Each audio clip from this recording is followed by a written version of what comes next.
Hey y'all, it is the Queen Sugar series finale. It's over. Does anybody have a voice? I'm not a singer. It's over Over now. now. It's That's all. over That's all I now. know. Look, I'm not the one at in the what's the called the audience. It's not called the audience. Yeah, The pews. yeah.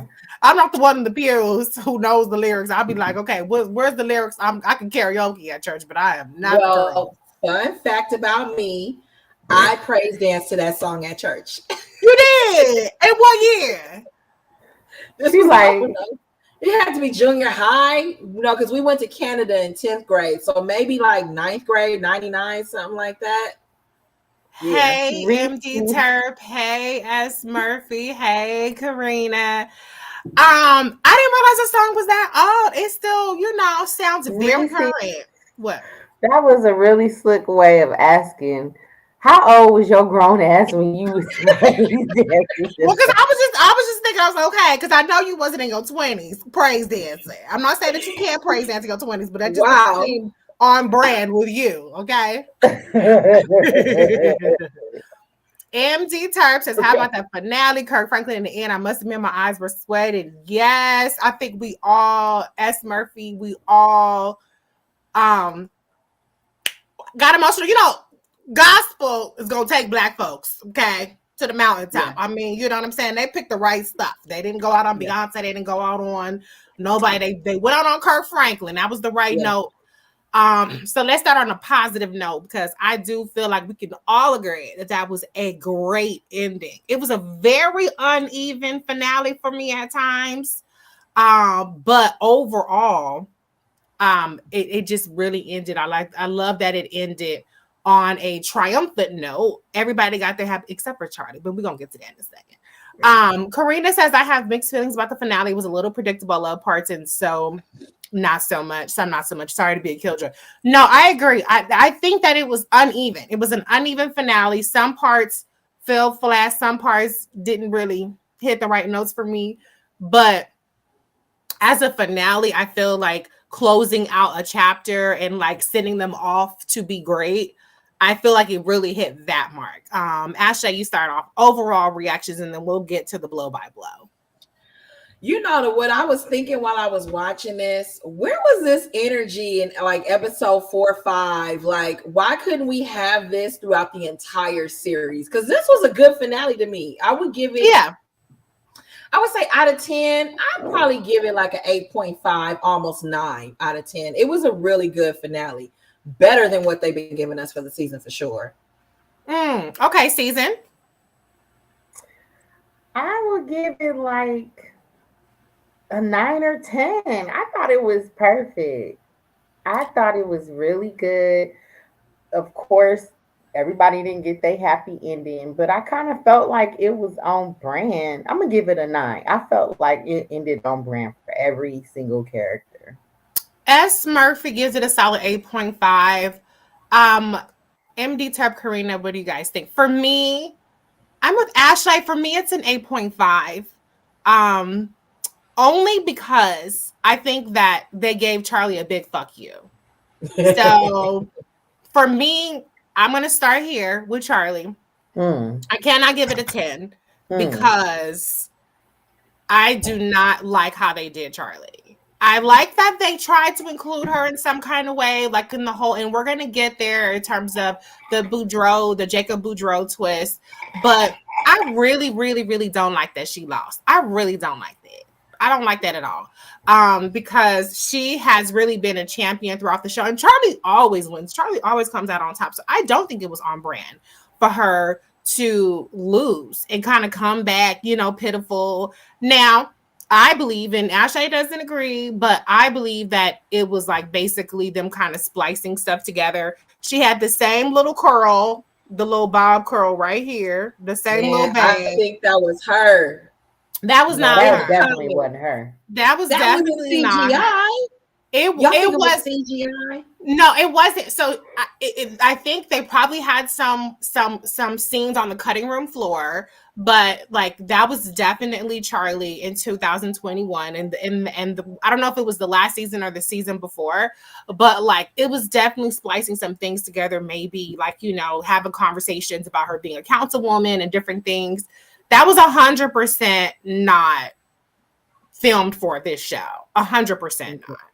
And I feel like, I guess there's part of me that's happy that they tried to like bring her in, even though obviously I don't know what happened, that she was just like, but I'm glad they tried to bring her in. But I just felt like they really fucked her character so bad.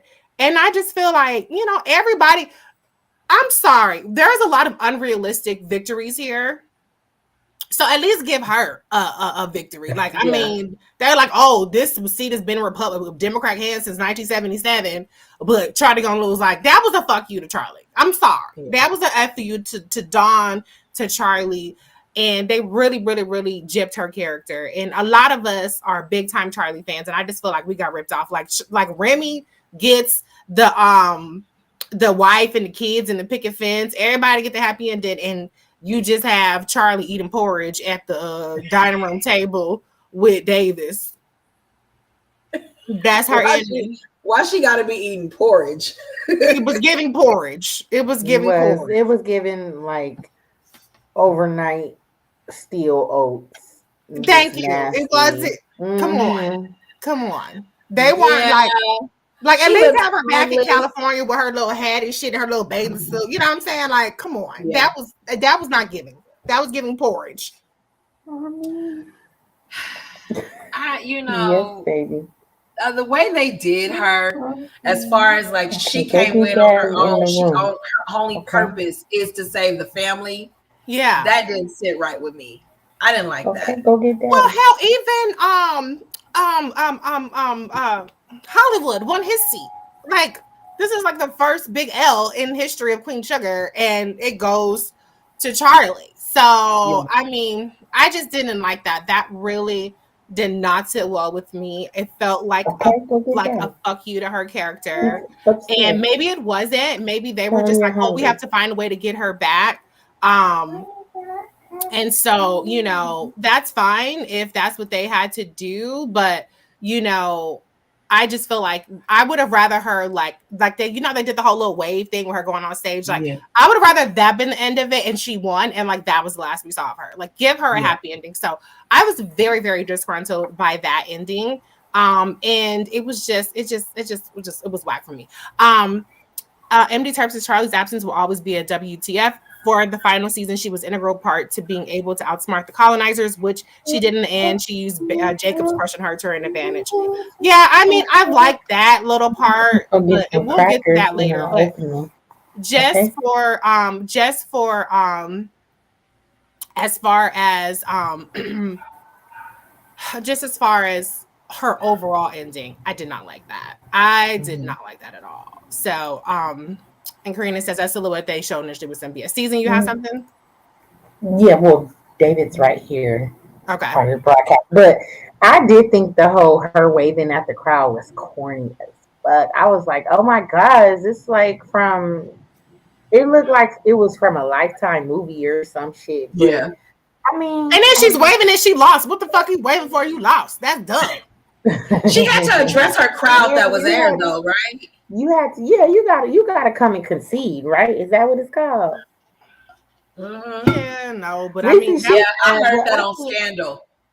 You heard that on Scandal? I mean, David, hold on, baby. I definitely feel I would have loved to have seen her win, but I don't. I mean, they didn't owe that to her. No, they didn't owe it to her. They owed it to their fans. They owed it to us. We love Charlie. But I think it spoke to a bigger storyline, which is no one checks on the strong one. Charlie always showed up whenever anyone needed her, and she was let down over and over throughout this whole season. Not over and over, but they never showed anyone reaching out to her after the whole Micah situation. It was just how, it was all centered on Micah. And it's like no one checks on the strong friend. No one this whole season, everybody's been worried about what the fuck they got going on, but no one's even really, oh, Charlie's fine. You know, Charlie gonna pull it through. She always got a plan. So it's just kind of like it just spoke to the whole, that the siblings really are just a bunch of selfish fucking bastards, and Charlie was the only one really truly there and down for the family, always fixing shit.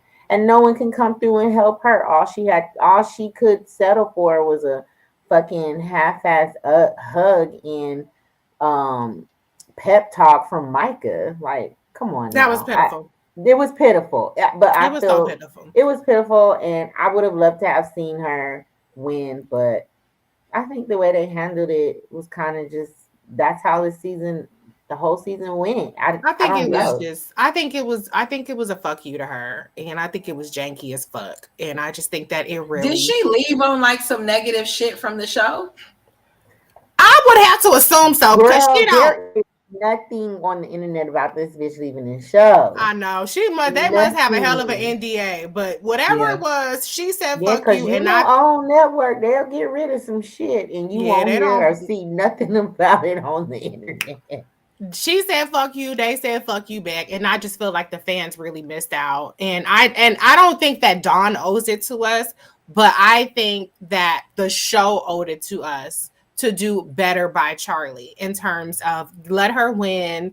That's been her track record. Everybody else, I mean, this whole elaborate plot to get the land back, if that could succeed, you can't tell me that Charlie can't win the seat that's been in Democrat hands since 1977. Okay. But I'm not going to keep going on and on about that. Let's get to the show. So let's start off with, I love how the show opened. It was like a jubilant kind of atmosphere. They're gambling. They're having a good time. It's sexy time. It's freaky dicky time. And Hollywood won his board seat. So I was like, yay, this is wonderful. This is starting off on a very positive note here. Any reactions to that? Whose phone is it? Oh, you can hear that? Yeah. Yeah. You're not on mute, bro. Have y'all been able to hear David this whole time? Yeah, I've been muting you a little bit here and there. And then you keep taking yourself off. I've been muting this. Yeah, you gotta mute it. Red. Okay, well it ain't. You must not hear me. Yeah, because your sound must not check your sound settings. It's probably going through the camera instead of the microphone. I'm sorry, y'all. I'm like, why she keep taking herself off of mute and then talking to him? What is happening? But wait, we have to show David. Hi, David.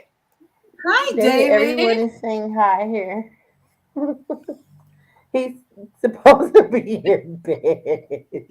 Hi, handsome. You're on the internet. Everybody can see you. You're a star.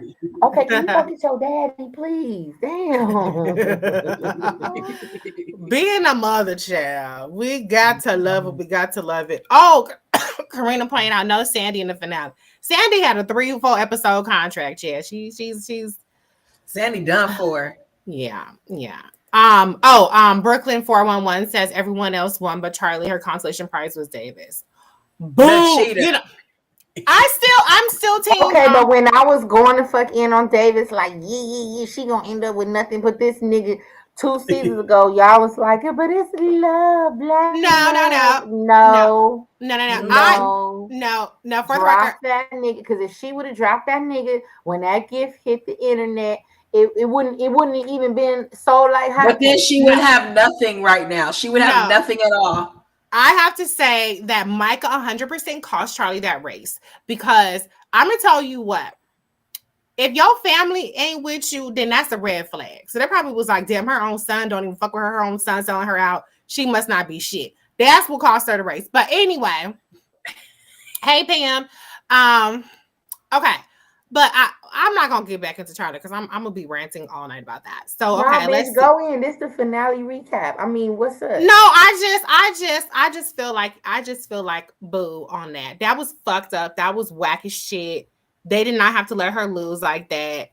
I mean, everybody else won except for Charlie. Like, I'm really salty about that. I'm very, very salty about that. And it wasn't even a close race. She got smoked. I mean, it was just dumb. It was just dumb. Like, what was the reason? If you cannot go to Bella Noche's, where can you go? Like, if Charlie can't even win a congressional seat really in California. upsetting to me and my homegirls. This is upsetting to me and my homegirls. Like, for real. And, okay, let's talk about Micah. Micah was being a little immature ass little bitch sitting up there throwing a tantrum. Like, I felt so pissed off how he was like, oh, well, she said some things. Nigga, you sold a fucking humiliating gif of her worst moment in her fucking life in the middle of a fucking competitive campaign for $200,000, and you were too bitch to even answer her phone calls, and then you turn around and get mad because she isn't like jumping for joy at you dropping out of college to go to New York, and then you're gonna be a little fucking a little brat about it and not go to support your mother. Like, I was so disgusted with Micah. I was so glad that Aunt Vi ripped him a new one. And he's like, I'm grown. And she was like, grown people show up for their family. I was like, yes, Aunt Vi, clear his ass. Now, I know which one. I think Ashley is not team Aunt Vi. But you have to admit, Aunt Vi was 100% on point with that. Right, Ashley? I mean, there are some times where Black women go off and that shit is warranted, right? Like, you deserve this read that I'm about to give you. And I think Vi hit the nail right then. She did what she was supposed to do because Micah was being a bitch.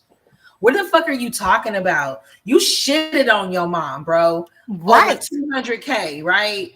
And now all of a sudden your mom needs you and you just feel like you ain't supposed to be. Who the fuck are you? Yeah, that was ridiculous. Pants? Like, you really want to go there? You really did you say now you would go with the low blows.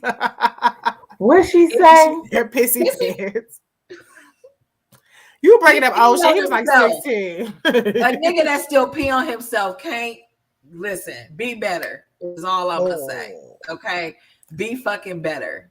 Because I'm not co-signing it. I'm not co-signing it. But MD Terp says, I agree with MD Terp. He says, after how wonderful Micah's arc last season, the writers did him dirty this season. He was a straight fuckboy this season. I wanted to drop kick his ass so many times. I agree. Like, I feel like his arc last season, it had complexity to it. It had nuance. It had some maturity. It had some, like, I'm exploring my identity in a number of things, and I'm coming into my own. And then this season, it was just like straight fuckboy shit. And I felt like the writers just didn't know what to do with him. Which is terrible. Because, I mean, he had a great cliffhanger from last season that they could have built on. So it's like, why would y'all? Yeah. Now all of a sudden he don't like boys. Yeah, okay. Well, I don't know if they felt like y'all go in on Micah too.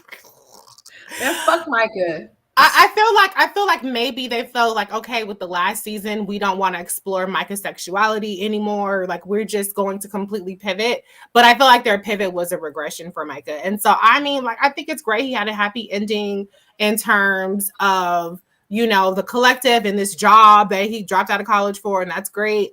But I just feel like they could have kept some of that complexity to his character instead of bringing him back to like super immature season. What you got? She got something to say. She like Go ahead. Okay, y'all going in on wanting complexity of character, but he likes but how has his character not been complex? Even though it's been complex on a negative end, he's gone through a lot of shit. He's going through self-inflicted shit. He's not going through shit. Like a lot of fucking young 20-year-olds. Like, I'm sorry. Okay. Give us an example of something that was not a regression from what we saw last season. I'm just talking about building on the characters. That's what I'm talking about. So just because they focused on his sexuality and relationships with friends and adjusting on campus last year, like, to me, that has nothing to do with his storyline this year. Like, yeah, exactly. His storyline this year was focused mostly on his professional growth and finding his voice outside of family and friends and shit. He trying to be part of this grind and hustle and make some noise culture that these young kids, especially artists, are about. I'm not saying I agreed with his choices that he made. He was definitely a fuckboy, but a fuckboy is a complex character in itself. He wasn't just out. I mean, he was being selfish. He was being young. He was being dumb. But it did bring it all back to square one, where he was like, "Shit, you know, I've been fucking up, and now it's really time for me to be there for my mom, but also be there for myself and do like him." Like I kind of feel like him and Charlie kind of had the same thing, where it's like not the same thing, but for him it was like, you know, even though you try something and fail, that don't mean that it's the end of the world. And that's what he was trying to get her to see. Like, you had this plan, this shit made all the sense in the world, and it still didn't work out. I got to do the same for myself. That's what I got from his pep talk. So I don't know. I feel like his complex. I feel like his character was still complex. It just wasn't what we wanted to see. But I feel like these young kids, they kind of dumb, man. That shit is on brand. I didn't have a problem with him, the art stuff and exploring that stuff. I just think that the way he sold his mom out was crazy. And I feel like that was a regression of his character, because he's been more so family oriented. So it's definitely a regression of his character, but how many people at his age, in his position, do you think would have did that? You know, I think that it just doesn't flow for me. Yeah. Like, it feels like the last season doesn't flow into who he is this season, whether or not he's changed his growth, right? Like, we can choose what aspect of life we want to choose to grow in at that time. So, of course, him going from growing his personal life to now growing his professional life, that I can understand. But I think the decisions he made this season just did not fit the brand of who he was last season. Like, it was completely off brand. So it just did not. I didn't get the connection between the two. Last season he was running around with his homeboy, holding hands and hugging. Then he was getting fucked by the professor and falling in love with her. You right? He was a fucking mess last season. You guys. Yeah, right. Okay, fine. Amazing, mature. He was going through some shit. This kid is a fuck boy, and now he done found his boy. He getting his little dick wet by white bitches with dreads, and he's doing his thing. Like he's wild. Like he's just a wild kid. Okay. Well, let me just. I'll take back the word punk. He was doing the most. He was in his feelings. He was fucking this person, doing that, holding. He was doing a lot of shit. Like where was he a good guy last year? He was still. I mean, he was a good guy, but he was a mess. He was still a mess. Okay, I'll just put it different. Let me put it differently. I didn't find his character compelling this season. I'll just put it like that. I thought his character was more compelling last season. I think they could have did better. I just wasn't really. I think his character was mostly a waste of time this season. Look, we sat through the whole pandemic season. They gave the nasty this season. Okay, we sat through the sad, depressing pandemic season. We got some drama. No. I just feel like I just feel like he didn't do much for me this season. I'm going to tell you another person that I really feel like a lot of real estate was spent on this season for not much return. And I'm going to have to say that was Nova for me. I feel like tomatoes, boo. Are we doing this? Are we going into Nova now? I'm going already in. know. Okay. I want to go in on this bitch. Okay. Let me preface this by saying this. I'm not anti-Nova. I like Nova. I think that way too much time was spent. This was 13 episodes. Was this episode 12 or 13? This is it, 13, right? 12. Is it 12 or 13? 12. Okay, episode 12. 12 episodes. A lot of it was focused on Nova, and like I just felt like what did we really get? Like, you know, like I feel like the whole last couple episodes about Trudy and she's I feel disconnected and I feel this. It really didn't end. It didn't really lead anywhere. You know what I'm saying? Karina's so funny. Okay, Karina is going in, baby. Karina has that energy. But I just felt like what was that all about? So she starts off like we get through this whole we get through this whole like rehabilitation of Nova. Like she's like closing up loose ends. She's showing everybody how much she loves Dominic. Then they fucking break up in the most anticlimactic way ever in the history of the fucking series. And she ends up back with Calvin. And like, I'm just like, what would have been doing for? I feel like there would have been more interesting plots. Like I would have liked more focus on Hollywood. I would like more focus on Darla being a mother. That's the ancestors telling you to shut up. I know, sorry, but I just felt like for me, I don't know, what did we really get from Nova? Was it just me or? Karina says, don't even get me started, Nova. I'm motherfucking ready now. The bitch is pregnant. I'm done. Okay, that threw me because I was like, she's pregnant? Like, is that what this is saying? Like, I'm so confused. But S. Murphy says we knew he was going to end up with Calvin. So this is it. Now, I will say, I'm going to let y'all in behind the scenes. We all had different predictions. I said throughout the episode, I was like, she's gonna end up with Calvin. Ashley, you said she was gonna end up with the chick. With her lover, her lesbian lover. And then you said Season said she's going to meet up with I said she going to Africa. She going to Africa before she inherited a whole fucking house. Yeah. In church. Karina said the bitch who fucked everyone gets no karma but a happy ending, moving land and the baby. Chill! Nova's winning. Nova was the winner of the fucking series. Yeah, clearly. So I'm just like, okay, am I being harsh? Let me ask this question in the comments. Do you think there was like a point of this whole arc that we went through with Nova just for her to end up with Calvin after all? No. Season, you can start. I think that her ending up with Calvin is a complete curveball. Like it really came out of nowhere. And it just, to me, it didn't fit the whole storyline of inheriting historic land and tradition and connecting to ancestors. And now you finna drag a white man and mulatto babies through all this. Like, what the fuck is the tea? Like, you inherit all your mama's shit and you finally bust through this door that you've been trying to get into for 40 some odd years.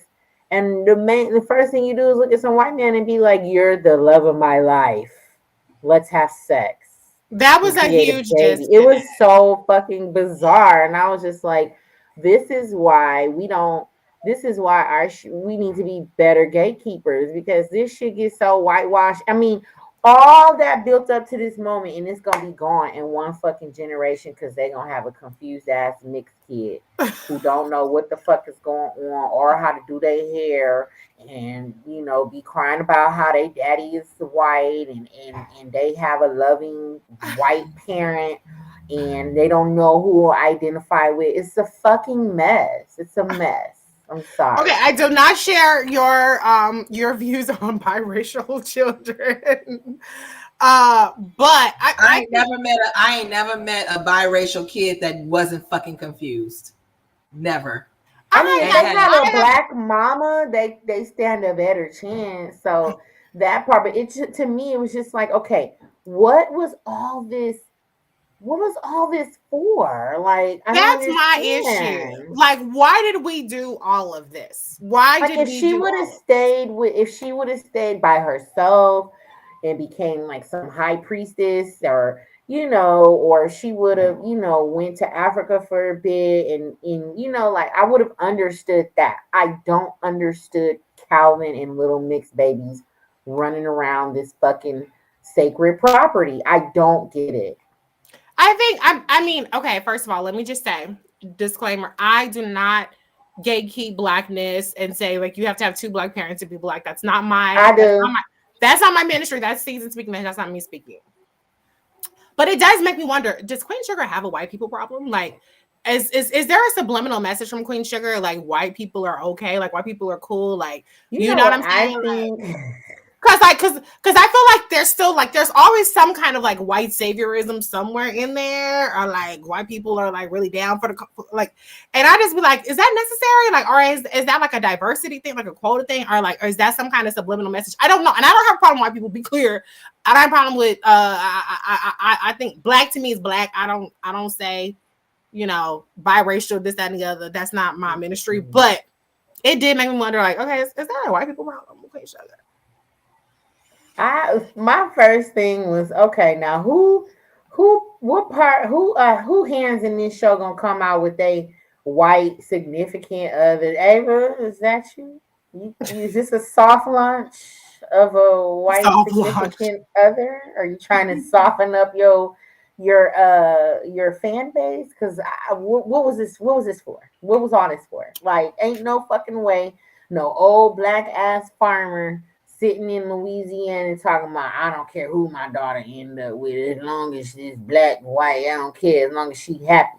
Well, that was now this okay. I will say, make it make sense. It's gotta make sense. I'm gonna say this is one thing that's been completely fucking absurd about this final season, is that apparently Ernest has gone around saying all these super fucking progressive things to everybody but his children. That makes no fucking sense to me. Okay. He's telling Prosper, I don't care about black, white, girl, boy, whatever. He's telling Nova's first love, call my daughter, but all his kids got a fucked up notion of trying to please him, and that they aren't living up to his expectations. So I'm trying to figure out, Ernest, what the fuck was you doing? Okay.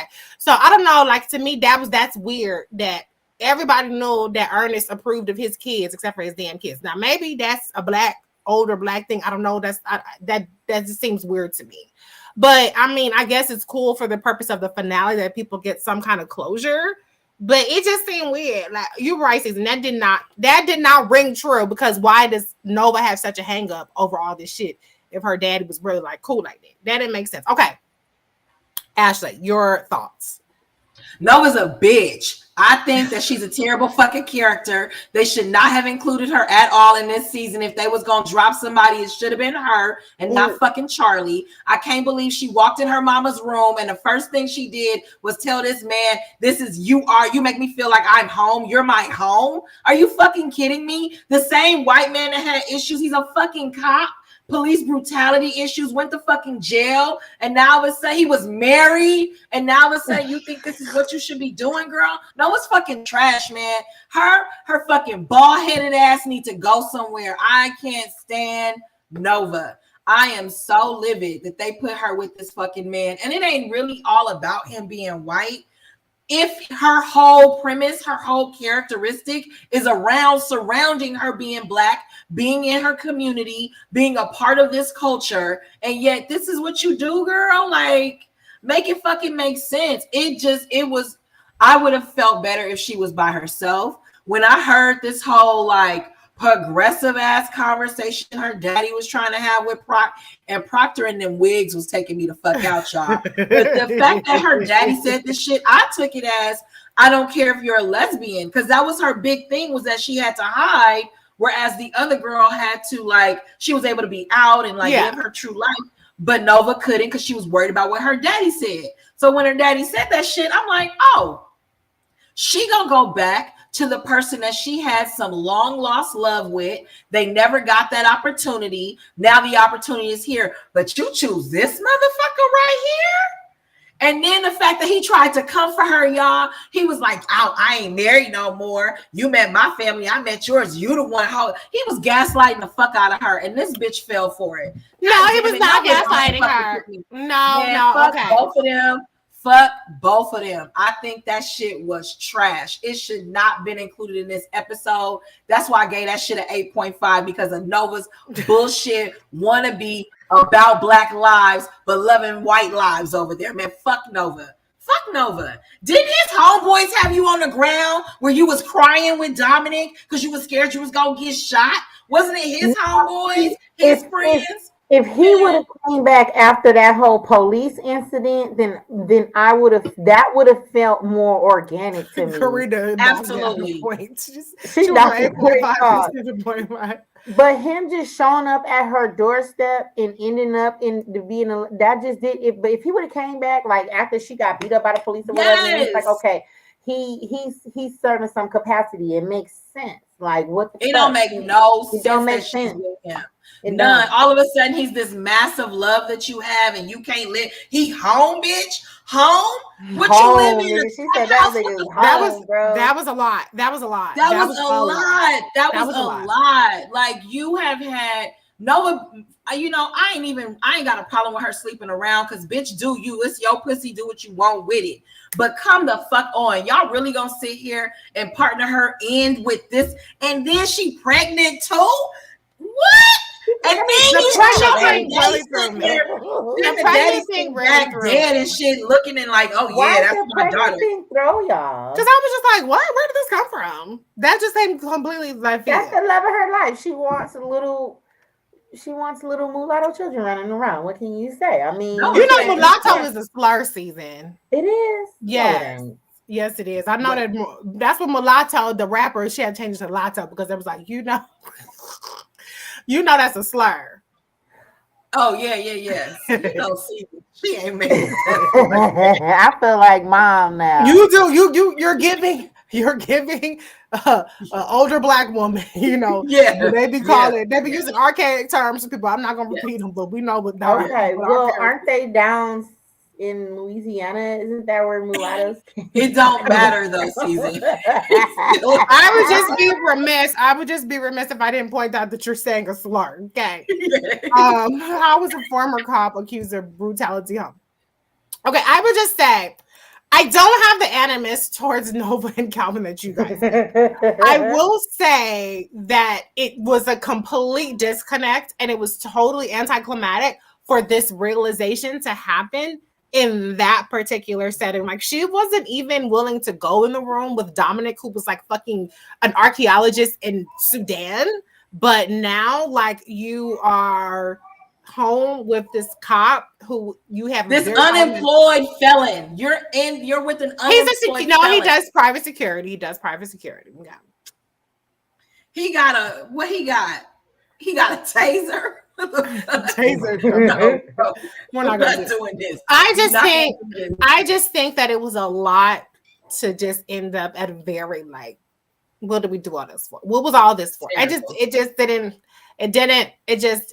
just felt like a waste of time to focus on her. I would have been more interested in hearing more of the backstory about her mother. You know, like Trudy, like, okay, I still don't know what the fuck happened to Trudy. Did Trudy die of cancer? Did she have a heart attack? Did she run off? Were they divorced when her? That's what I was gonna ask y'all. Like, I was so confused. What is this big? Did she not know her mama? Did she die when she was a baby or something? Apparently, he must have died when she was.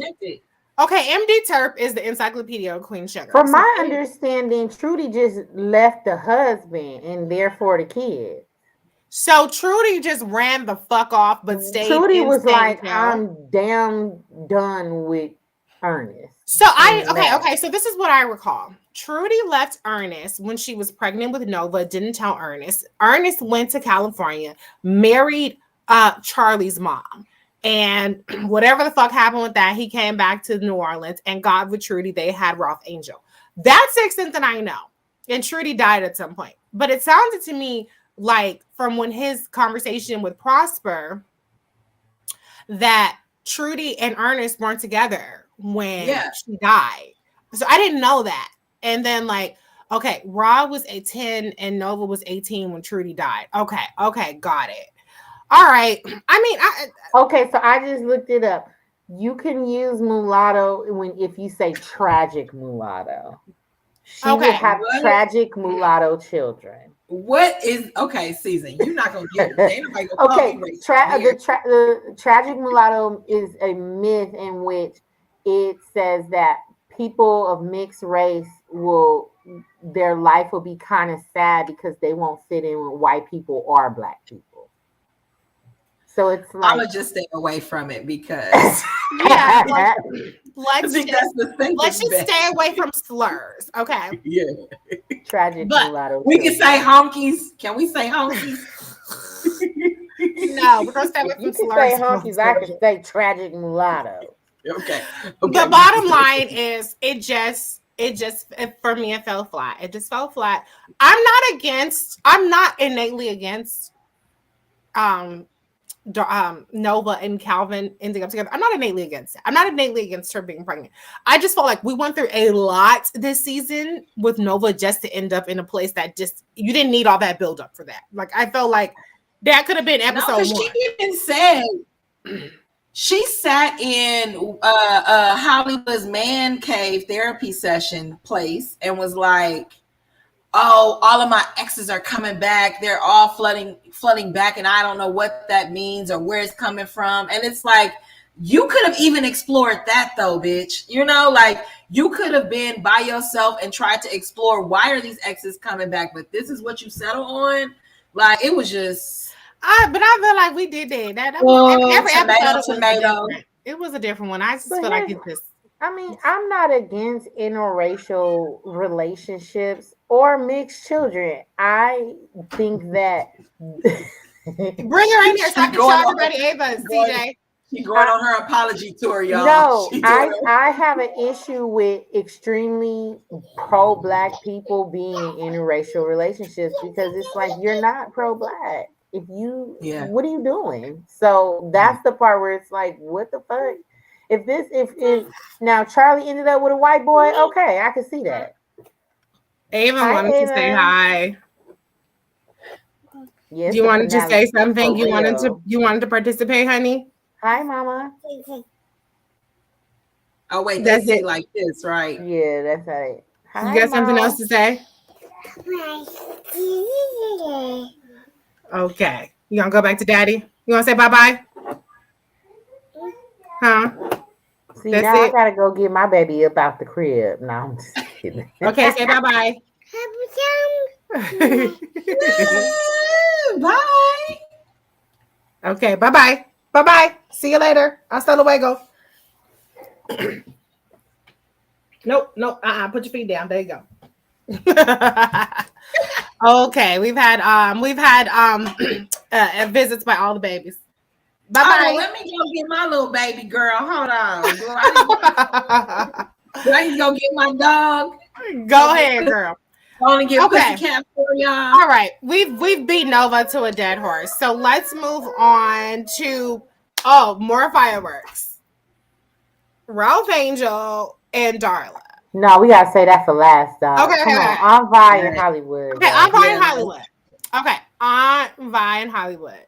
So I love that they got this happy ending. The little girl, what was her name? Polly or something like that, or Lolly, whatever. She was so adorable, and I understood Aunt Vi's anxiety about it because you're waiting. You don't know when you're going to get the news about this kid. She's in her 50s, I'm assuming, and they're going to completely up in their life, and so some of her anxiety was totally understandable. And I liked how Nova was there for her.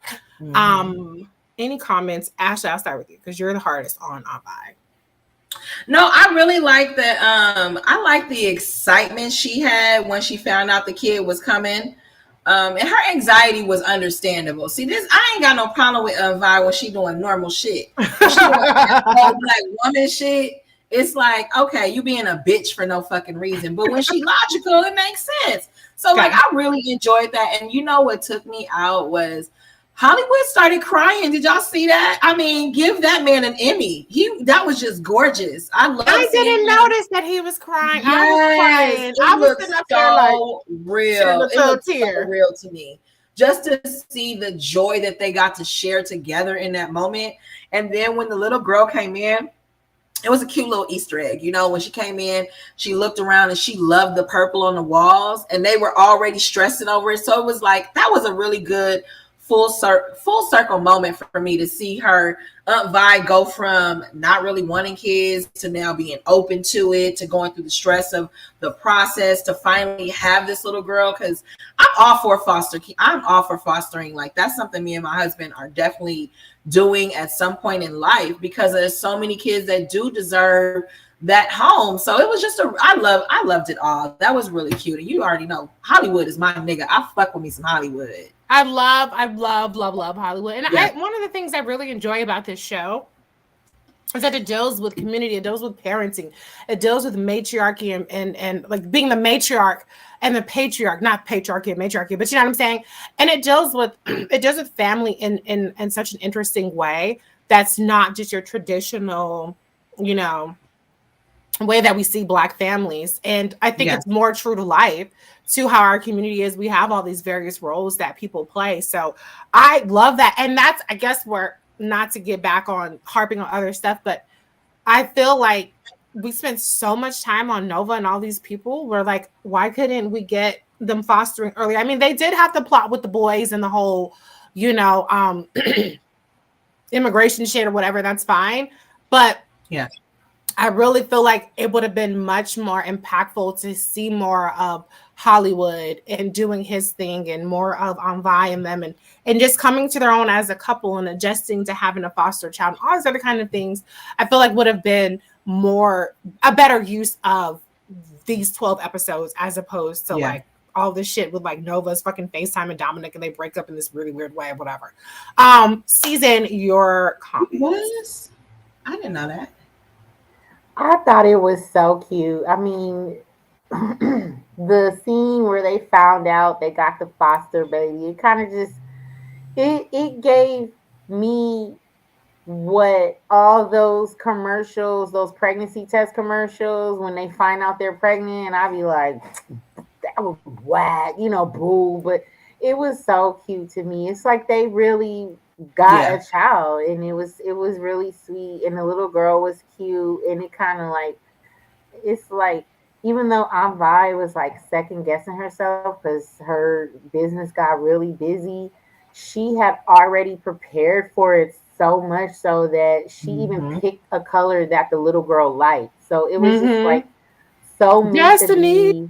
Yeah, it was like destiny. And you know, even having your own child naturally, you're gonna always need that confirmation. Like I be looking at my kids all the time, like, what the fuck did I do? Why did I got 2 kids? What is going on? You know, so it's important to have that kind of confirmation from others and yourself, and just have those little nuggets. Like, she loves the most random color you could ever put on a fucking wall. She loves it. Yeah, like, that was very loud. Just those little confirmations mean a lot as a parent. And you know, they already doing the right thing. They got it going. They got it together as far as supporting the community and getting a kid. Oh shit! I didn't even have my thing plugged up. Yeah, you know, and I think like one of the great themes of Queen Sugar is love and Black love. Even though I don't know if you would call Calvin and racial love. Don't forget about that. Yeah, there's some interracial love as well, but I mean, just love in terms of familial love. I think that's so important, and I just love that. You know, this sweet girl got a beautiful family, and you know, I mean, they've kind of had these start and stops with Aunt Vi, and you know, she's, you know, always, you know, saving somebody, and this time I think it's just a more long-term situation for them that really fits them in their lifestyle. So I just, you know, I mean, the series over, and to go back to what I said, I think it was a great series finale. I love that almost everybody got the happy ending, but I just think if in retrospect, it would have been more impactful to explore that a little bit more, as opposed to all the shit with Nova. And even like some of the stuff with Billy, I felt like, why are we wasting time on her? But anyway, okay. But yeah, so that's that. So Billy, it was like a little bit of a throwaway. Do we have to talk about her? She's going to law school, and so that's cool. She's moving back to Chicago. And so she's going to marry her longtime partner. So that's great. That's wonderful. That's beautiful. What else? Who else is in here? Well, I will say this. I did think it was so cute that Proctor was bragging about her. Oh, that was adorable. That was a cute moment. You know, he didn't have his wig on then, but he was bragging about her. That wig, it was terrible. That wig looked like it was made out of chest hair. I mean, but I didn't understand why everything was receding. Like the wig was receding, and then his beard was pushed out. Like everything was receded. I think it was a flashback, like maybe 10 years earlier. Karina says we didn't get to see Billy and Vince together. I think we did that little last scene where they was, having some sexy time on the couch. I think that was it.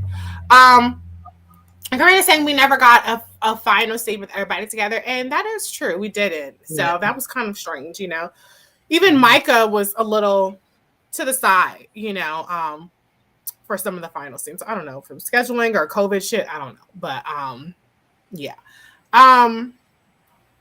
Tyler Perry special look they had on Prosper. But I mean, okay, so let's talk about the land situation, and then we'll end on Ralph Angel and Darla. So the land. Okay, so there was an elaborate plot that ended up bringing Remy back to the fold, which was a nice cameo. I mean, I think what they did do, what I liked about this final season is they really did touch on every little hanging thread that was out there. And you don't normally get that in a season finale or in a final season. So I like that he came back. Him being, I felt a little kind of ways about our vibe says Remy was a waste. I felt a little bit of a ways about him coming back, and apparently he's married with kids. And I was just like, I don't know if I wanted him to have that happy of an ending. I don't remember he fucked sisters, right?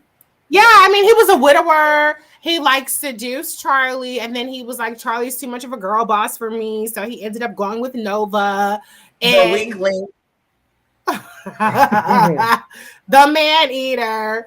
The fucking pick-me. Nova's a pick-me. Yeah, our vibe says he added nothing to the show. I mean, he didn't.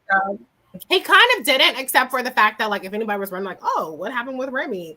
Now we know what happened with Remy or whatever. So, but yeah, I mean, it was a nice cameo. I think the plot. So, okay, just to recap, the plot was, they pulled all this money together from various sources, and they were going to try to bid. We knew that wasn't going to work. Like, obviously, it wasn't going to work. I mean, Sam bid $750,000 for Parenthia's little funky ass land. So obviously, he has some money somewhere. Now, I thought it was interesting when they went to the whole, I guess, distillery. And it turned, that's where Jacob Boudreaux comes into the picture. And I only remember Jacob Boudreaux ran against Charlie, right? For city council, because he was trying to get the whatever the fuck situation may be, and he lost. And I remember that the mother went to jail. That's all I remember by that. But anyway, so Prosper and Hollywood take a trip down. I don't know if they knew it was Jacob Boudreaux. Brooklyn 416. Damn, y'all really can't stand Remy. I did not know Remy was that big of an asshole. Nobody was wondering what happened to Remy. I 100% was done with Remy's ass because I did not like how he Nova. No, after I was done with him because he tried to make Charlie feel like shit for being a girl boss. Like, you knew the bitch was a girl boss from the motherfucking jump. And now you're trying to make it seem like she's the problem. And Charlie really did try to make herself smaller for him, and he still wasn't fucking satisfied. So I was done with his ass. And then he turned around and he fucked with Nova. And I thought that was shady as shit. So I definitely was not on some ooh, where's Remy? I didn't give a fuck either. I agree. But I'm just saying, for the sake of if you wanted to see every other character one last time, he was there. But anyways, so Jacob Boudreaux apparently owns this distillery. And I was like, he about to be on some fuck shit. Because he tried to make it seem like he wasn't really down with his family and this, that, and together. And I was like, I bet you his ass is lying. So anyway, fast forward. The auction day comes. Sam is like, whatever y'all got, we going to double that shit. Won't. Ralph Angel and them, they had to tap out at $750. Remy came through with Texas A&M. They was willing to put up $1 million, and the other guy, he's willing to put up $1 million, and the other guy said some other number. And then Jacob Boudreaux comes in, boom, buys it for $1.1 million. I was like, fuck that motherfucker! Talking about we got to keep it in the family. Won't. But it did have a really great payoff because at the end of the day, come to find out, Sam disowned Jacob. And so Jacob was like, this is my little get back for your punk ass for trying to disown me and try to kick me out the motherfucking family. So guess what, bitch? I sat up there and I got with the blacks and we got your land, bitch. Take that. And it gave me a little white savior because you still needed the white man to be part of it. 100% white savior. It still gave me white savior. It wasn't all his money. It was still money that was pulled together, but it did give me a little bit of white savior. I did like it. The part that gave me a little less white savior was the fact that Charlie called him and she kind of like came up with the idea a little bit. So I was like, okay. So it's not exactly like white savior. It wasn't his idea. It was more so Charlie helping orchestrate the shit. So I was okay, that gave Charlie a little something. But what made it work for me was just to see them all smirking by him and kind of looking him up and down, and the look of defeat on his face was fucking spectacular. I loved it. Our vibe is still going off on Remy. Karina says Remy's new wife, little. You know, black people, little. Remy's new little wife is probably smaller than him, so he can feel big. Oh shit! Anyway, okay, y'all going in on Remy. I didn't know people had that much animus. Like Remy that much. I know. I didn't know either. I forgot how much I was so done with Remy. Because I was doing recaps at the time by myself. I was just doing videos, and I fucking dragged the fuck out of Remy, and I dragged the fuck out of Nova for like every episode. But anyways, Deonza says, yes, Sam got his comeuppance. Okay. Ashley, starting with you. Your reaction to just this whole elaborate plot that resulted in everybody getting their land. Everybody got a little something. Prosper is down the land manager for the Jill, whatever the fuck. The Bordelons got their land back. Parventia got her land back. Everybody got their land back, okay? Okay. You know, what threw me off is when Proctor and Hollywood went to the distillery. They told him that he still had I'm going to use the word account, right? He still has the ability to bid. Yeah. And when he said, "Oh, I mean, that's nothing. I just it's probably annual or some shit. I'll look into it." When he said that, it gave me sneaky vibes. So I kind of expected for him to pop up somewhere and do some sneaky shit. I didn't know that he would join the blacks, though. You know, I didn't see that coming until he got up and was like, "Come meet my investors." And I was like, "Oh, it's about to be niggas at that table." I didn't see that coming. No, because I had to rewind it because I missed it at first, and then I was like, "Wait, what's happening?" Let me rewind it. But okay, yeah, that was great. That was fucking amazing. I love that. Yeah, I definitely enjoyed the fact that they had delayed gratification of fucking him up. You get what I'm saying? Like, they let him believe he won, right? Oh yeah. And then when he got with his son, he really felt like, oh, my son is back because I disowned him and he wanted to be with his daddy because, you know, we go for our daddies and what our daddies say. So I really like that they waited to have that moment instead of like blurbing it out, you know, fucking Ralph Angel doing some bitch shit like he normally do and walking up to the Landry like, oh, we got you. Your son did this for us type shit. So I liked how they played it out. Yeah, I think it's his nephew, though. I think it's his nephew, not his son. But yeah. Yeah, that's his mom is the gray-haired white bitch that went to jail, right? Yeah. Yeah. But it was just like, you know, I hate that they had to still use a white person to get it.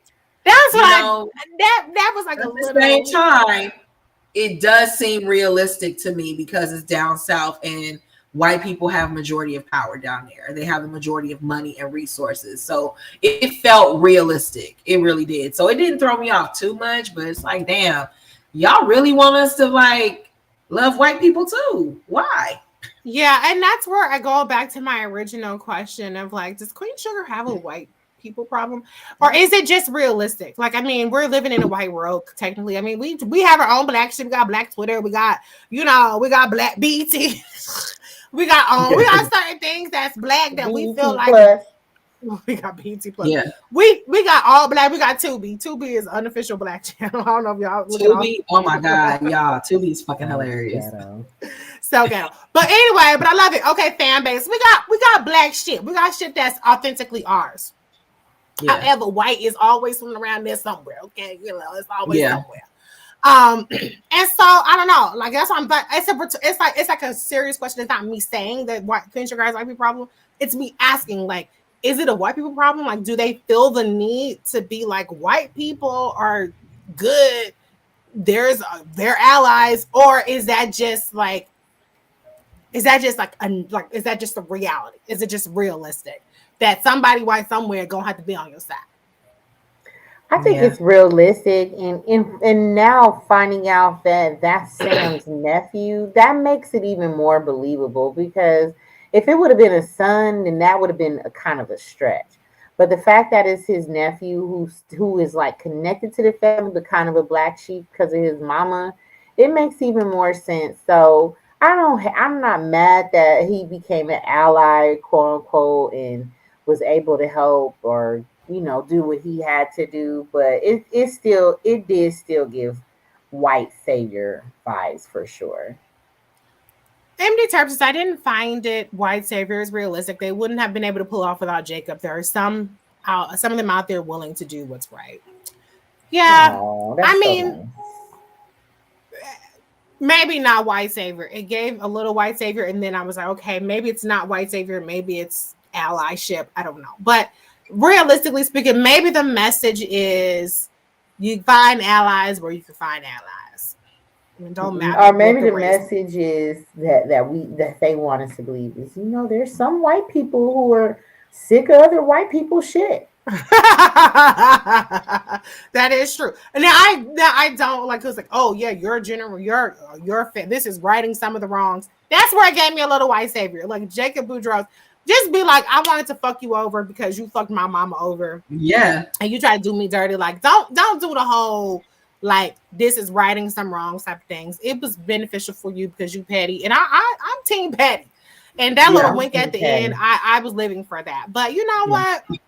It's cool. Like I said, it didn't ruin anything for me. It just was like the whole thing gave me P Valley vibes, y'all. P Valley, okay, explain. Like, okay, you got the land that's up for sale is really important. You got niggas falling over each other trying to figure out how to keep this shit.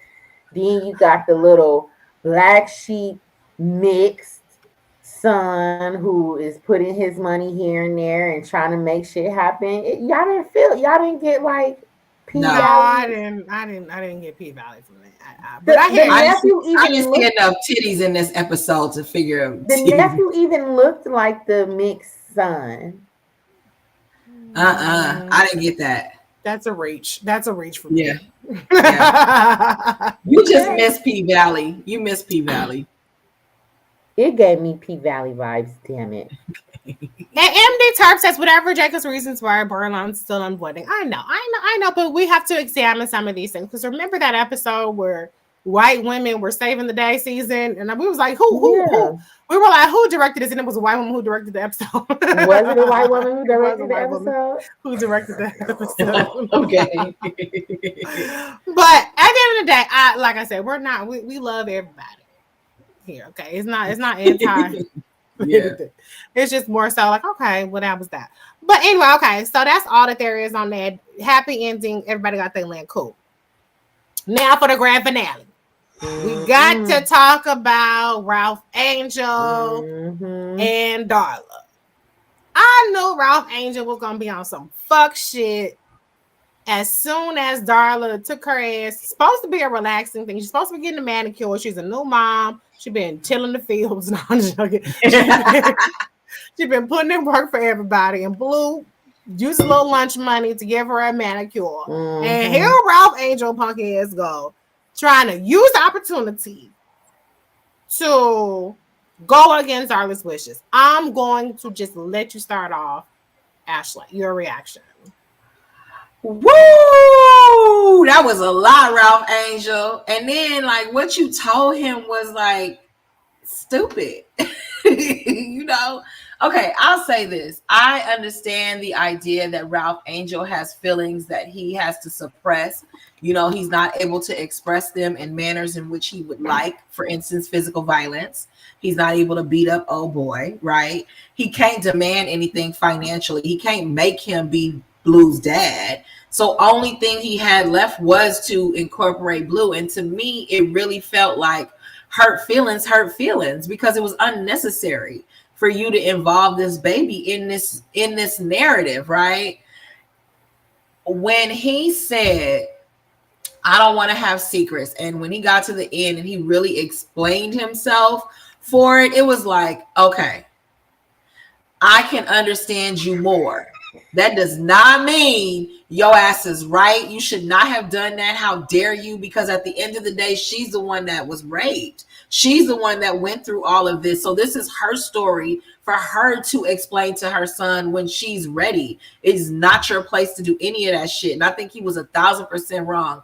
But when he explained it, I was like, why couldn't you just say that shit from the get-go? Like, why couldn't you have this conversation to get a better understanding of what you feeling so y'all can move past this?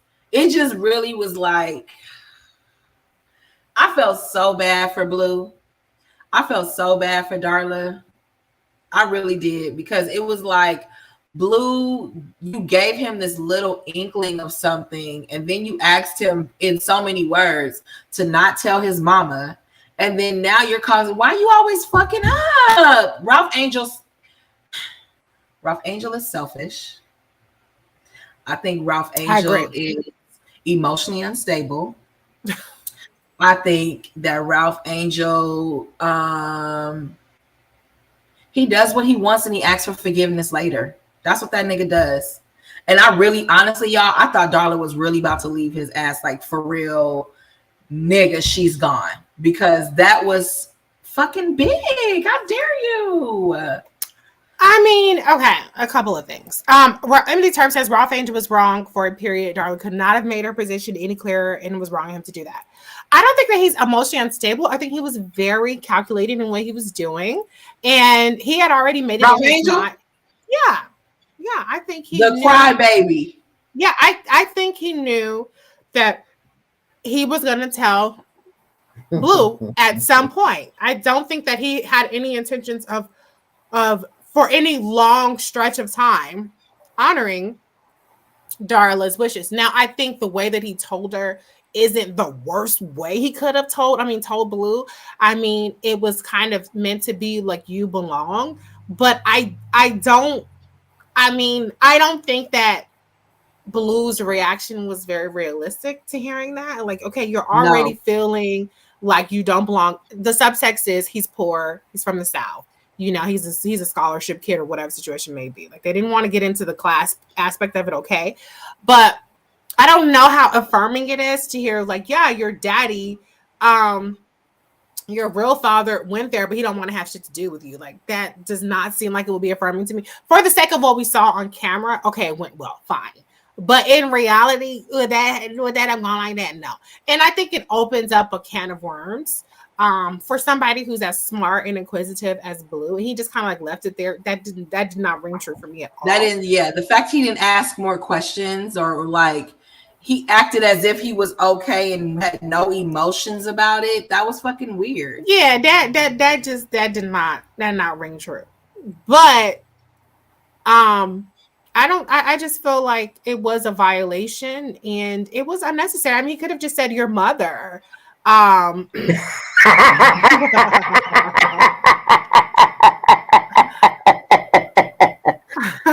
that's worse than Chicken Head Festival. What? Well, technically, okay, you fucking idiot. Okay. It would be 3 black trans women if we were trans. It wouldn't be 3 black trans men. Do we appear to be trying to appear to be like men? So you're obviously very fucking stupid and illiterate, and you don't even know how to get your insults I gotta correct. see. What is this, Benji Webb? I gotta see Benji's We gotta picture look bigger. him up later, Let me bro. go look up Benji. I gotta see your picture bigger because Yeah, don't know. block this nigga yet. Hold on, let's go see who the fuck this But is. we're not transphobic here, and so if we were trans women, that would be perfectly fine. But we're not, so that's fine. Wow, Benji. Benji, somebody's burner account is like really feeling some kind of way. The man in the middle needs to stop swearing, and her wig is off. Wish. Benji Webb, he has 1,000 followers. Make Girl, and a America receding great hairline. again. Let's But see. then he has Show the him pride on the camera. flag. Show him on the camera. Yeah, he got the pride flag in his bio, y'all. Shit, how do I Benji, where are you what are stealing you that doing? Let's see. from? People be fucking wanting attention hilarious. so bad. So let's Yeah. humor Benji a little bit. Let's take just a quick little detour and let's humor him just a smidge. Again, we're not transphobic here, so that's fine. If he that shit was he tried it. okay. Anyway, Wait. Oh, Benji, come on, man. And he British too. God damn it. okay. Damn, We're not doing that. So Benji is gone. That's fine. But it was fun while it lasted. You know, these colonizers, they just love to come in. You know, that's why we don't do colonizers. That's why I see it. Maybe because I said white people. You know, there are bots and trolls and stuff, like they're programmed. So when you say certain things, they go into live feeds and stuff. And so this is an example, but it's okay. Moving along. See, now that's what kind of man Nova children gonna bring. She got careful. Child. Anyways, we don't. She down south. Ooh. We are not doing trolls. Okay, so as we were saying, people want attention, and you know what? I will say this. As my platform has grown, I have grown. I have growth. And I've learned that there are people who want attention. And there's positive attention, which we have a great rapport with all the wonderful people that come on here and comment every week. And it's fun. And I feel like if you want attention, then be part of the conversation. And we don't always agree. We've gotten screaming at people, whatever. There's a way to get attention from me, from my co-host, if you want it.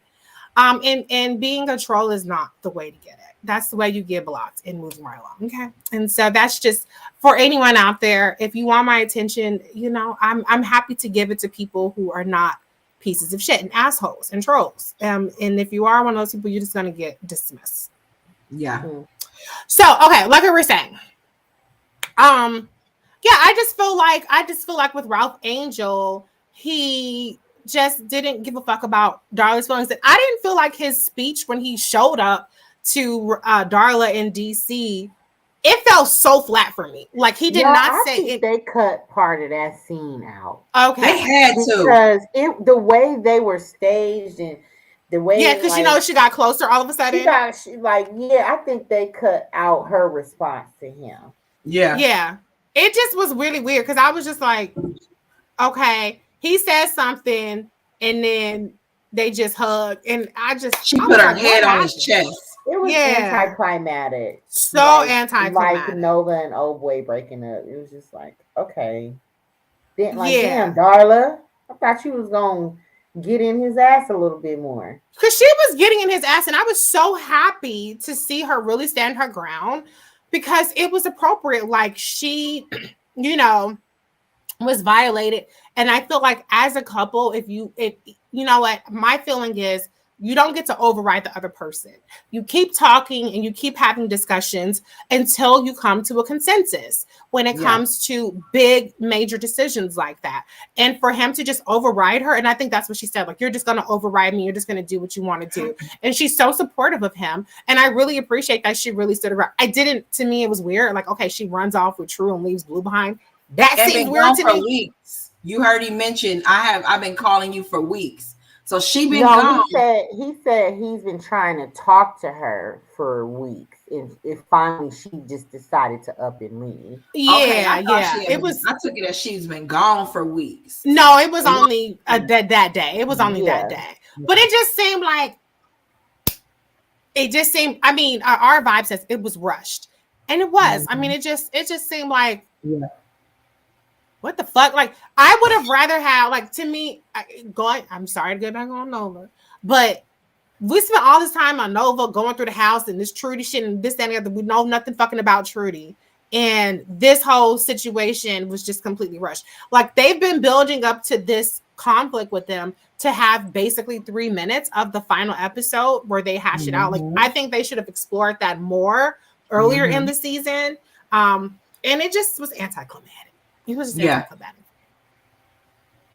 Now saying y'all holding hands and y'all like besties and shit. Come on. I mean, we knew that Darla was gonna forgive him and she was gonna go back to her ride or die situation. Now, okay, MD Turp, help us out here. And all of us knows. When he said, "When I think my life is bad, I look at you." Was that because she was like, "Don't do it"? Like, what was that? It was an insult. Like, no matter how bad I'm doing, you doing worse than me. That's what I thought. Because I was like, wait, what? And he was saying that to say, like, you've come so far. Like, I see a totally different person now. And I don't know if he was saying that to say, like, you telling Blue doesn't, you like, you're changed, you've grown. So you don't have to hide this secret from Blue, or you don't have to hide all this anymore. Like, you're not who you were back then. I mean, I don't know. Maybe, I don't know. Karina, what happened? Okay, so do y'all remember the parking lot scene? What happened in the parking lot scene? Because I don't remember this. Wasn't he picking her up from like a binge? Like she went and did drugs or some shit. Like she reversed back. And I remember this. I remember them talking. I don't necessarily remember him saying that to her, but I remember them having that conversation in the parking lot. But she was like fresh off drugs or some shit, right? I don't remember her. I don't remember that. I remember like Hollywood came and got her one time. I remember like Vi came, like I think interacted with her one time. I don't remember that interaction ever with Ralph Angel though. So I genuinely don't remember that, what she's referring to. But so that's what he leads into, and then next thing you know, they're hugging, and it was just a disconnect. I didn't get it, and I'm just like, what happened? Where all of these scenes that are supposed to be this big like climax are just so anticlimactic. Am I just am my standards too high? Am I missing something here? What is happening? Season, you're saying yes. What am my standards are too high? Yes. I mean, my thing with this whole Raw telling Blue, a win is a win. The nigga got it off of his chest. Everybody ended up okay in the end. I mean, I don't think he's emotionally unstable, but I definitely think he's very selfish and emotionally immature. And, you know, I do think that he should have definitely respected Darla's wishes and let her take the lead on it. But I do kind of feel like the conversation he had, I don't think it was organic in the sense that he clearly has been waiting for the opportunity to tell him that this shit. But I think that the way he told him kind of was appropriate. Like, you belong here more than anyone else because your legacy, whatever. But I didn't really have a issue with the conversation he had with Blue. Of course, it was fucked up that he did it behind Darla's back, but it was on brand for him. The nigga, he's a fucking impulsive, selfish fucking criminal. He don't think. He gotta do things his way. He gotta figure shit out and lead with his emotion first. and he makes mistakes, but Darla is always going to be there. And honestly, what did kind of frustrate me with Darla is she literally would not let that nigga talk. Like, she would not let him talk. But then when he got the opportunity to talk, he wasted it talking about how she used to be a fucking crack whore. So it was like, bro, we're not getting anywhere with this shit. Like, just what the fuck? That whole scene was very anticlimactic. It was stupid, and I was really just like, man, just let him talk. Let this nigga speak. Like, can we hear what he got to say? Like, I'm ready for his big monologue, and it was such a letdown.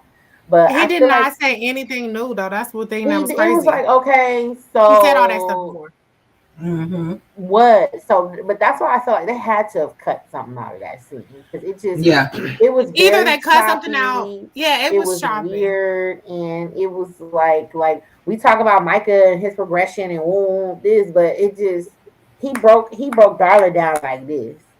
Yeah, All and, that and shit and he she didn't went even come in through, hat in like, hand. He came in still yeah, belligerent to me. Like he came in saying the same shit he had yeah, been saying. You Like, ain't come with no flowers or nothing, nigga. no Wow. flowers. I mean, I he guess it wasn't on meant a his knees lot. begging and pleading. Like, do He you have didn't some fucking? cry. Like, what the fuck? We don't even get Ralph Angel crying to get his bitch Yeah. back. Like, this is a lot. It was just that was very underwhelming. But up They until didn't have then, to. She like, did not have to fly across the country for that scene. Like, because I feel like the scene that preceded it was Prosper kind of piping him up, like, you know, now that family. was my shit right there. I love That was a good that scene. scene with Prosper, and I even text y'all like, man, old people ain't shit. They just cut straight to the chase. Like, okay, so you gonna get your woman back? What you gonna do, brother? Like, you know. So I thought that was really cute. I really liked that scene.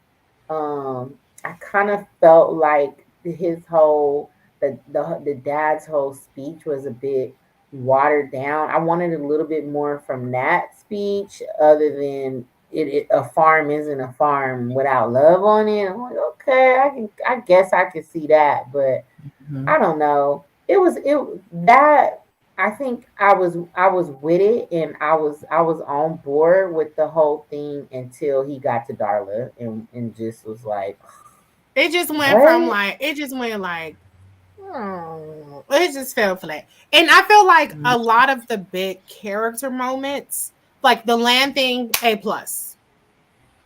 I think the Foster moment, A plus. Yeah. Calvin and Nova, D. D. F. I'm gonna say Fail. D. Okay, I'm gonna Take the say class D. again next year. I'm gonna say D. I'm gonna say D. Okay, Micah. the Nova getting the house and shit, that's like a C plus, B minus. Nova. Yeah. I'm But just saying then Nova and then Calvin. she spends it with Calvin, fail. And the fact I that there was so much around her getting into that room, I wish they would have given us more close-ups of what is in that room. You get that what I'm was a saying? big Don't ass room. matter. It's gonna be fucking gutted It's out it's to 3 be minutes And they're left gonna of bring the a show. foosball table in here. Or I they finna think have slave fantasies in that room. Who cares what they I just think the moment that Calvin and Nova had it happen somewhere else, like even the night of the storm, it would have made more sense. But in that moment, it was a D for me. I don't think that their overall ending was an F, just because it kind of was inevitable. I guess, you know, it's kind of full circle. But That okay, she became a big baby mama. Yeah. Yeah. Micah and his ending, C. Charlie, F.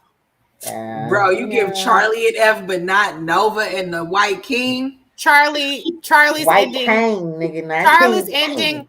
I'm gonna say Brooklyn 401 F minus. Yeah. And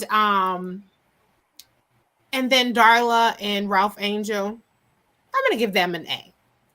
But if we're talking about just specific moments, that moment with Ralph Angel and Darla, D. That was a D. But Because honestly, like, it was hard for me to really have sympathy for Darla because, again, she wasn't letting Ralph Angel talk. And even though, so, okay, Ralph Angel. Wait, in which way? collectively- Okay, wait, which one? Because he talked when he came into DC. Are you talking about the first time when she confronted him outside? No, in DC, because it was like, because I mean, she wasn't letting him talk, and then when he brought up like, okay, granted, collectively, he don't have no regard for that girl. He do what the fuck he want to do. He go by his own, but he really has followed her lead with the whole thing and having to take money, and that was so off brand and weird for her. I never agreed with that, or I never just understood that whole thing. So I mean, I get Well, where to be fair, a lot of people have civil settlements as opposed to criminal when it comes to these kind of things. But yeah, right, but it was just like it's like he taking this other man's money, and I can totally see how someone in his position would be angry by that. So it's like when some anger festers and then you can't even get it out because she shuts you down whenever you want to have a conversation about it. Like it just wasn't surprising, and I really didn't have that much sympathy for Darla in the end, especially seeing how the conversation with Blue went. I didn't really have that much sympathy for her in the end because at the end, if you look at just this situation, like yeah, Darla been doing her own fucking thing and just expecting Ralph Angel to follow suit. She dragging everybody in her shit after keeping it a secret for weeks. So I but just I was mean, like, As she but should. She should but- expect for him to support her. yeah, because I mean, we're still talking about a rape situation, and we're still talking about her finding justice in the way that she knows how to find justice. We're still talking about her being threatened and tormented for weeks, even before Ralph Angel. Now, it's not Ralph Angel's fault, but you know, this is the same person that has gone along with every single thing. I mean, she didn't use her money to get an apartment when he didn't want her to use it. She's gone along with every single thing that he's ever asked of her. And he lost land. And he lost all kind of shit. And she's still Johnny on the spot, going right along with the shit. And I just feel like he should have given her time. She didn't say, take this to your grave. She just said, not now. We need to, you know, have a conversation. I just feel like he was not respectful of that. Was the conversation that bad? No, it technically wasn't that bad, but the violation was bad because he still centered himself and he still, you know, said something that she expressly asked him not to do. And I think that he could have consoled Blue without saying the part about his father. He could have just said, your mom went there, you know, so you belong. I don't think that he had to add that extra part. He just wanted to. he centered himself. All that, I hear everything you're saying, but at the end of the day, that's his kid too. Yeah, it is. But at the end of the day, he wasn't raped. She was raped. They didn't tell the boy that she was raped. Yeah, but at the end of the day, I think he should have given her more time to deal with things how she wanted to deal with things, because But that wouldn't have been on brand for Ralph Angel. it wouldn't have been. But you're saying that Ralph Angel was essentially justified. You're saying that you don't have any sympathy. No, I'm saying that in the end, I think it happened the way it should have happened, given the characters and who they are and what your expectations of them should have been. I mean, it's not like they had a therapy session, and it's not like they showed them in therapy. All I saw was Darla constantly shutting him down and saying, no, it's my way or the highway. And that's not going to work for so long. So I could see if Darla was like, well, I could see if Darla mentioned it to Aunt Vi, or he had a conversation with Hollywood about it.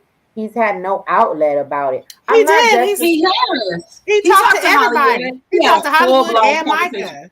He talked to Hollywood and Micah about telling Blue who his daddy is, or that he was still pissed off about not being able to whoop this nigga ass.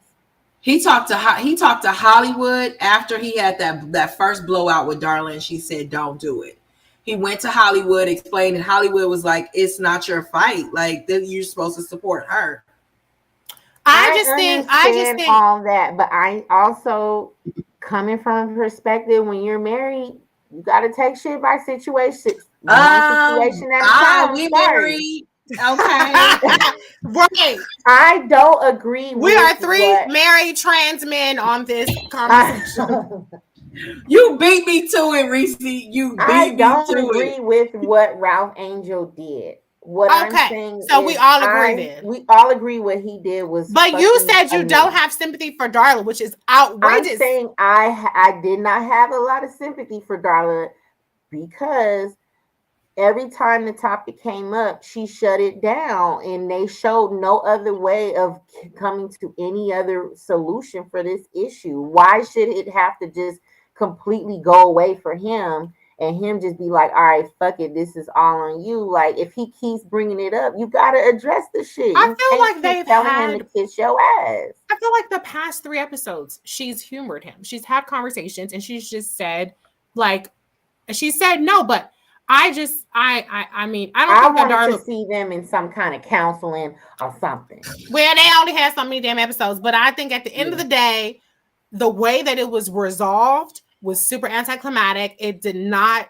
make any sense. There was no new information that was presented except for you pointing out that he just went back to calling her a crack whore, apparently. And it was whack. I just thought like that was whack as fuck, and I feel like, you know, I'm glad that she stood her ground, but she stood her ground and she ran off, and then it was for 2 seconds. So that I just like, y'all could have had that conversation at the house. You didn't have to pretend like he's. They could have had the conversation at the house. They could have went to Jesus about it. They could have went to counseling. They could have went to Envi. Shit, even though. Yeah, they could have went to Envi. It's like I mean, what the fuck else was gonna happen? It just fell flat. So that fell flat to me. And again, all the scenes that were completely photoshopped and CGI'd of Charlie were a disaster for me. And yeah, but overall, let's wrap this up because it's been an hour and a half. I do think that Queen Sugar has been a gift. I feel like it has really put forth a very wide swath of Black stories. Sometimes it was a little on the nose, like the COVID season was way on the nose for me. Oh, that was so boring. That was way too on the nose for me. But outside of that, it really put forth it touched on so many issues, still being current, still being kind of like with what's happening in real life, but still kind of keeping the St. Joe world. And I love that it gave you different ages of people because, you know, a lot of times shows just focus on one age group. It's like, okay, the trendy 30s or the trendy 20s or whatever the fuck, or it gives you like My Wife and Kids or whatever. And so I love that it was intergenerational. I love that it was a complex set of familial and friendship type of relationships. It really kind of gave you a little bit of everything in a way that I felt like was very rich and empowering at many times. And ultimately, I think they gave us a lot of really good closure. And I feel like we can imagine the cast, you know, farming the land and Darla becoming a mini boss and Vi being Patty's pies. And I guess Charlie is just going I feel like I could go to St. Joe's right now and run into any of them niggas at the store. Like, that's how I love that. So real. That's so real. Yes. And I love that. I absolutely love that about this show. S. Murphy says, now I can watch Cherish Today straight through. Love Cherish Today. Oh my God. I'm so happy with Cherish Today. So good. It's supposed to be an anthology, so they change couples every season, but I really hope we get another season of Ellis and Sunday. But anyways, final thoughts on just the overall series, Ashley, for Queen Sugar. You know, this wasn't their best season. It did not give me best ending series finale season at all. But I did enjoy a lot of the different versions of love. You know, I will say that. I like seeing the different versions of love. We ain't talking about, you know, the Oreo cookie love with fucking Nova. I'm talking about seeing Proctor and getting married at such a wise age, you know, and saying love can happen at any moment. So I like that. I like that love was shown with Vi and Hollywood through the foster system and them bringing people in. I love that Ralph Angel and Darla was able to expand their family and, you know, really fight for their love to a certain extent. So I really like the overall theme of just love and how it can build a community up. You know, I could absolutely do without that Nova and fucking Ryan Murphy. What the fuck? Who is he? What's Calvin? his name? Yeah, I could do without that. Yes. Other than that, yeah, it was cool. I was my overall rating of the season, or no, well, the show, because it's over now. Overall rating of the show.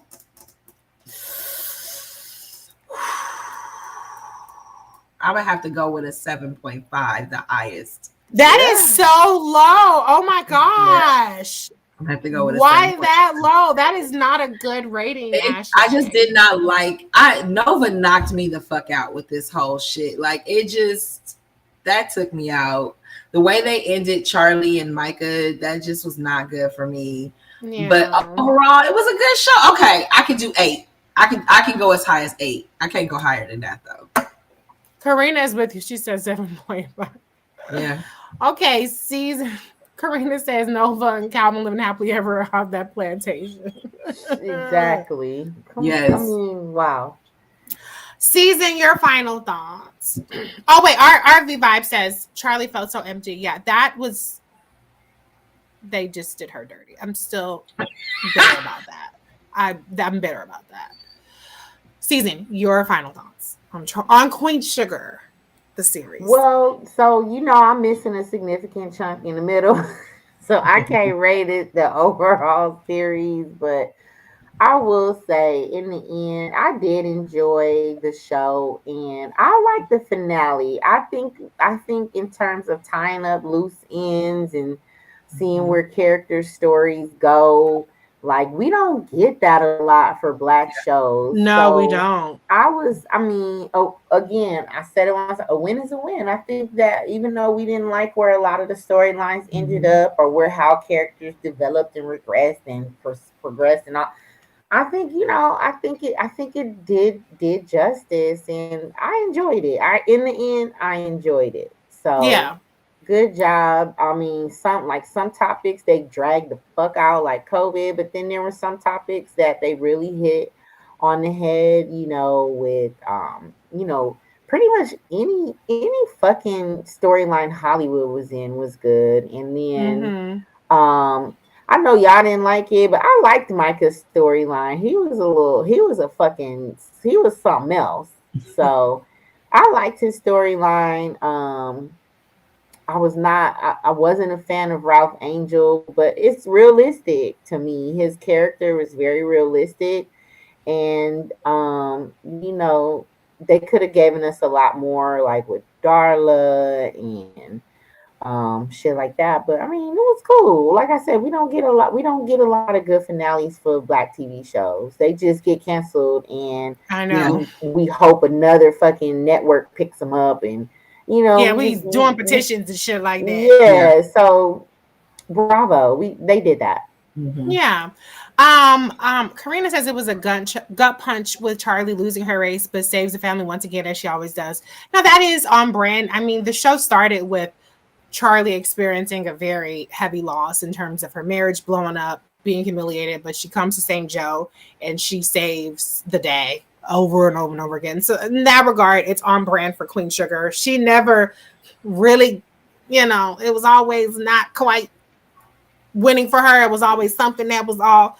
But yeah, as Murphy says, the one we go on to St. Joe. I love season. I think you nailed it. I feel like these characters felt very personal, and they felt whole. Like, you may not like Nova, but Nova is a fleshed out character. She has flaws. She has redeemable qualities as well. She has motivation. She has things that are completely confusing as fuck about her. And all these characters were really rounded out. Darla took her a couple seasons for them to give her a little bit more rounding of her character, but and some of them they could have, continued down that path and they didn't do as much. But I love that. And I can't think of really anything like remotely like it. I mean, you have all the Power series, you have, sitcoms, but in terms of dramas, I can't literally think of anything even remotely close to Queen Sugar. And so I love that we had it for a time. 17 is a long time. Man, Greenleaf was good, but Greenleaf was not like Queen Sugar. Greenleaf was all about the drama, you know. Yeah. And I didn't their finale. I didn't like their finale. The finale, I can't believe they killed the bishop. Emily Turp says, I'm with you, season. I enjoyed the finale. I was personally fine with Nova and Calvin. And then that makes two of us, MD Turp. Although I would have preferred Dominic. Dominic was the biggest. Boring. I said the whole thing, like, this shit boring, boo. They have no chemistry. Who is this nigga? Like, I was questioning him and his authenticity when really it's just fucking Nova being a contradicting white boy lover. I think that Dominic was the biggest fucking waste of the time. They really tried to sell us on Nova is head over heroes in love with Dominic. He wasn't even on camera for like 6 episodes. It was a complete fucking waste of time. He wasn't real to me. I was just like, I don't even believe this nigga. Like, I don't believe nothing about him. Yeah, I mean, he was just he was pointless. They could have I was rooting for Dominic, but the way that they broke up to me really pissed me off. I was like, what was the fucking point of any of this shit? Yeah. Why was she FaceTiming this motherfucker for months and then they break up in the middle of a party that she's throwing for him after 2 seconds after he gets a job offer? Like, this is crazy. But Karina says, overall, the writing on the show was great. Excellent. RV Vibe agrees. Deonza says, nothing like it. The cinematography has been so amazing. They really have shown Black people just beautiful. And you know what I liked about it? It wasn't about, like, you know, so many times when Black people look good on screen, it's because they're wealthy. And then when they're not wealthy, they always have this grittiness and it's, you know what I'm saying? Like Treme, for example, are one of those type of shows. And so I really loved that there was beauty in every Black person on this show, regardless of their socioeconomic status and everything. I just love that everything was just beautiful. Let me see. What's our next show? What do we have? P-Valley. We waiting on P-Valley. That's P-Valley ain't coming back for like 2 years. So we need to come up with something else. We need a Black show. Cherish the Day is already done. RV Vibe. Unfortunately, it came on right after Queen Sugar. So we couldn't do I used to do recaps of Cherish the Day. Before the pandemic, I would record a video of me giving an update, like giving a recap. And I don't think anybody really watched it, to be honest with you. I didn't have a whole lot of followers back then, but I talked about Cherish the Day. I talked about all these shows on my own, but I love talking with y'all and having this interactive thing. But we're going to figure something out. We have to figure out something.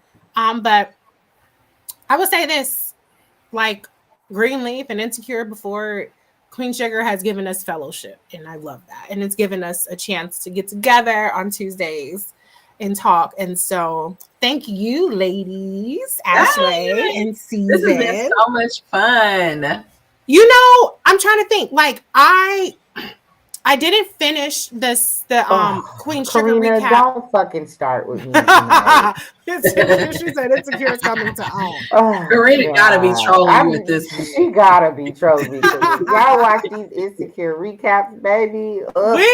Insecure recaps was fun, okay? They were fun, but golly. But we're not doing Insecure again. No, we're done with Insecure. Harlem. Okay, so when Harlem comes, we all like Harlem, right? Yeah, Harlem. And then what about Run the World? Run the World. Okay, so Harlem and Run the World. Maybe we can do Tuesdays at 9:00. I think that's a good time.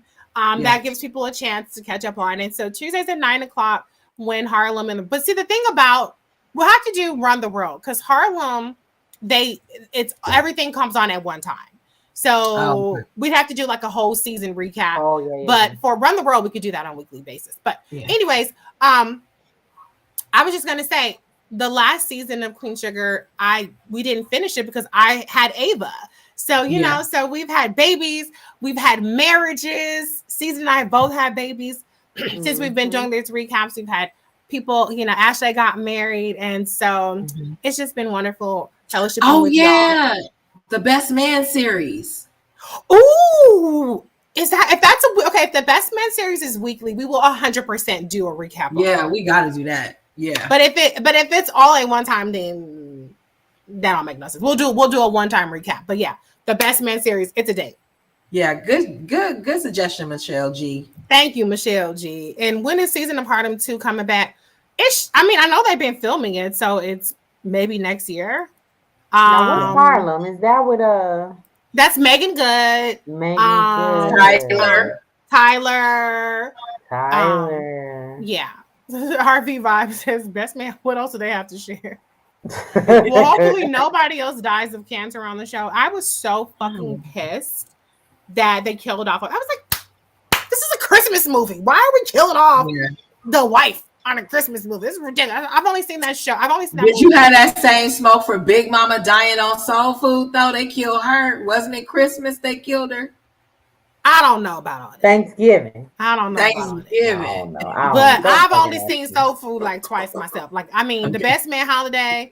I watched the series. I did, but I haven't seen Soul Food the movie more than like twice. If I've even seen it twice. Why not? Because I just don't like it when they kill off somebody. Like, I mean, but the Best Man, that hurt my heart when they killed off Mia. I was just like, what the fuck? Why are we doing this? This is stupid. Yeah. So yeah. Anyways, okay. But thank y'all for tuning in. Since like everybody is signing off. So thank you, RV Vibe, MD Turp, Karina, S Murphy, Brooklyn 411. Who else is on here? I'm sorry, Twitter folks. I can't see any of your comments with this streaming thing that I use. So, but appreciate all of y'all. Have a good night. Happy holidays. I think Best Man series comes out. Have a good night, my trans bros. I think the Best Man series comes out in December. So I will put an announcement on Twitter and all my social media whenever we figure out that situation. But let's just set a date for Tuesdays at 9. That seems like it works for us. So. Yeah, see y'all soon. Bye, y'all. Have a good night, y'all. Bye, Deonda.